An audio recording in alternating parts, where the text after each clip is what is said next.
ষড়যন্ত্র তো অবশ্যই আছে।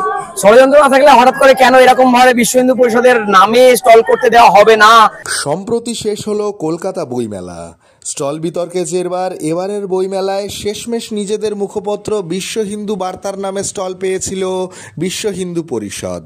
তাদের স্টল পরিদর্শনের পর কি বলছেন দর্শনার্থীরা, দেখুন কলকাতা থেকে আমাদের প্রতিনিধি অরণ্যদেব প্রামাণিকের এক্সক্লুসিভ রিপোর্ট। নমস্কার, স্যাফরন নিউজ টিভির তরফ থেকে আপনাদের সকলকে জানাই স্বাগতম। আজ আমরা চলে এসেছি কলকাতা বই মেলায় বিশ্ব হিন্দু বার্তার বুক স্টলের সামনে। যারা বন্ধুরা আপনারা ঠিকই ধরেছেন, এই বিশ্ব হিন্দু পরিষদের বুক স্টলকে ঘিরে নানা বিতর্ক উঠেছে এবং বিশ্ব হিন্দু বার্তাকে অবশেষে স্টলের জায়গা দেওয়া হয়েছে। আমরা শুনে নেব উপস্থিত ব্যক্তিবর্গের কাছ থেকে তাদের কিছু বক্তব্য। দাদা, বিশ্ব হিন্দু পরিষদের স্টলকে ঘিরে সম্প্রতি কিছু বিতর্ক ঘটনা ঘটেছে, এটা নিয়ে আপনি কি বলতে চান? বিতর্ক তো হওয়ারই ছিল। বিশ্ব হিন্দু পরিষদের কার্যকর্তারা কাজ করছে, পশ্চিমবঙ্গে রাজ্যে হিন্দুত্বের কাজকর্ম করাটা চিরকালই বাধা রয়েছে। আগের রাজ্য সরকারের কাছেও ছিল, এই রাজ্য সরকারের কাছেও আছে, সেই জন্য বাধা এসে গেছে। তার কারণ গিল্ড আমাদের স্টল করতে দেয়নি, এটা যেমন ঠিক কথা, কিন্তু আসলে গিল্ড কার নির্দেশে এই কথাটা বলছে সেটা আমরা যদি খুঁজে দেখি তাহলে দেখবো সরকার পেছনে চলে আসে, নিশ্চয়ই সেটাই কারণ হবে। দাদা, বিশ্ব হিন্দু পরিষদ বহু বছর থেকে স্টল দিচ্ছে, কোনো বছর কোনো রকম প্রবলেম হয়নি। এবছর হঠাৎ প্রবলেম কেন ক্রিয়েট করা হলো? এর পিছনে কি আপনারা কোনো ষড়যন্ত্র দেখছেন? ষড়যন্ত্র তো অবশ্যই আছে। ষড়যন্ত্র না থাকলে হঠাৎ করে কেন এরকম ভাবে বিশ্ব হিন্দু পরিষদের নামে স্টল করতে দেওয়া হবে না, সেই নিয়ে আমাদের আবার এই চেষ্টা করা হলো। এই যে নতুন করে আমাদের যে বার্তা, যে মুখপাত্র রয়েছে আমাদের মাসিক পত্রিকা, তার নামে আমাদের স্টল খুলতে হলো। এর বিষয়টার পেছনে আমরা দেখতে পাচ্ছি, যেটা মনে হচ্ছে আমাদের, যে আমাদের কার্যকলাপ ঠিকঠাক পথে এগোচ্ছে, সেই জন্য আমরা বাধা পাচ্ছি। বাধা পেলেই তো বুঝবো যে আমরা হিন্দুত্বের পথে ঠিক যাচ্ছি, কারণ আমরা হিন্দুত্বের কাজ করছি, ভারতবর্ষের সংস্কৃতিটা রক্ষা করার কাজ করছি। হিন্দুরা সবসময় বঞ্চিত, শোষিত, সেই ব্যাপারে আমরা কাজ করছি বলে মনে হয়, বলেই আজকে ষড়যন্ত্রের শিকার হতে হয়েছে আজকে বইমেলাতেও। হিন্দু নামটাতে সবারই অসুবিধা আছে, আর বিশ্ব হিন্দুতে অসুবিধা থাকবেই। এটার মধ্যে রাজনৈতিক চর্চা যতটুকু আছে না আছে সেটা তো পরের ব্যাপার, আমরা সবাই বুঝতে পারছি। এটার সঙ্গে একটা অন্য শক্তি বরাবর কাজ করে আসছে। আমরা বহুদিন ধরেই দেখেছি যে হিন্দুত্বের নামটা যে একটা গর্ব হওয়া উচিত, সেটাকে আন্ডারমাইন করা হয়েছে।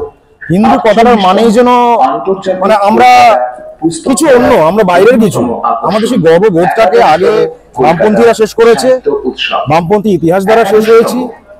এখন নতুন ষড়যন্ত্র হচ্ছে, সেটা হচ্ছে কিভাবে মানুষ যারা জাগছে তাদের কাছ থেকে তথ্যগুলোকে গোপন করে, তাদের কাছে যাতে করে তথ্য না পৌঁছয়, তারা যাতে করে নিজেদের ইতিহাস, তাদের গর্বের যে ইতিহাস, সেগুলোকে না জানতে পারে, সেটার রীতিমতন প্রয়াস চলছে। তারই একটা উদাহরণ হচ্ছে বিশ্ব হিন্দু পরিষদ, যে স্টলটা এতকাল ধরে একটা নাম গর্বের সঙ্গে নিয়ে বইমেলাতে ছিল, আজকে সেটাকে অন্য একটা নাম দেওয়া হলো, যাতে করে মানুষ সেটাকে খুঁজেও না পায়, বা তাদের মনে বিশ্ব হিন্দু পরিষদ নামটা একটুখানি কোথাও গোপনে চলে যায়, অগোচরে চলে যায়। এটা খুব সোচি সমঝি প্রয়াস, প্রত্যেকে জেনে বুঝে এই ষড়যন্ত্রের মধ্যে রয়েছে, এবং এই ষড়যন্ত্রটা হতে থাকবে যদি না আমরা জানি। যে একটা বিতর্ক হয়েছে, বিশ্ব হিন্দু পরিষদ নাকি বৈষম্যমূলক বই, এই ধরনের বইপত্র রাখছে এবং এই ধরনের বার্তা ছড়াচ্ছে। আমি আপনাদের সবাইকে, আপনাদের যারা বইমেলাতে আসছেন সবাইকে অনুরোধ করছি, একবার এসে দেখে যান না। বিশ্ব হিন্দু পরিষদের স্টল বা বিশ্ব হিন্দু বার্তার যে স্টল, সেখানে যদি স্বাধীনতা সংগ্রামী, সমাজ সংস্কারক, তাদের জীবন, তাদের জীবনী, ধর্মীয় গ্রন্থ, রবীন্দ্রনাথ দত্তের লেখা বই, শান্তনু সিংহের লেখা বই, শিবপ্রসাদ রায়ের লেখা বই, এগুলো যদি বৈষম্য ছড়ায়, তাহলে আমি বলবো যে বোধহয় আমাদেরকে ইতিহাসটা কোনো জায়গা থেকে পড়তে দিতে বাধা দেওয়া হচ্ছে। আপনারা আসুন, আপনার নিজের চোখে দেখে যান যে এখানে কোনো বিতর্কমূলক বই আছে কিনা। দাদা, বিশ্ব হিন্দু পরিষদের বুক স্টলে কেন আসা?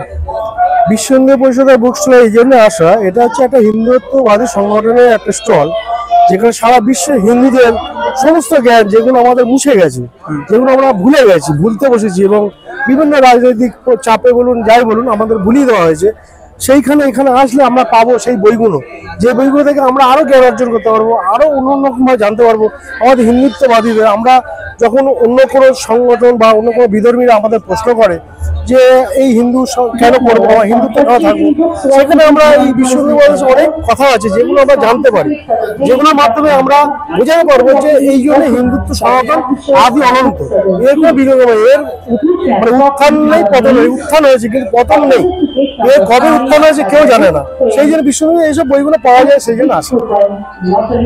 কলকাতা থেকে ক্যামেরায় শুভ রায়ের সাথে অরণ্য দেব প্রামাণিকের রিপোর্ট, স্যাফরন নিউজ টিভি।